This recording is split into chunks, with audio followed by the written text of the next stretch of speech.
akan review karon sa atong site.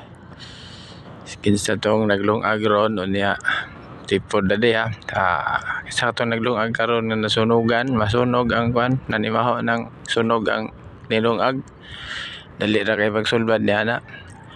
Inyo lang kanang kuhaon sa gitakangan unya inyong iglob-lob sa isa ka plangganitang tubig ang lubot sa kaldero aron kini mahimong kuan mawala ang iyang baho nga sunog.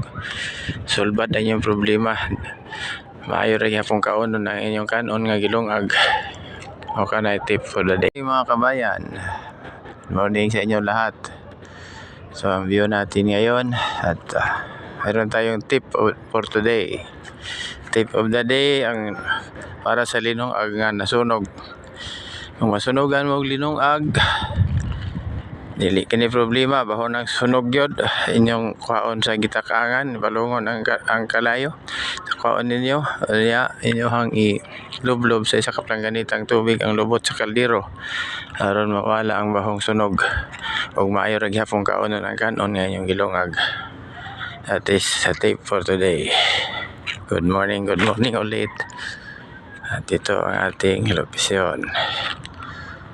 Gaganda ang mga barko na nasa palibot natin.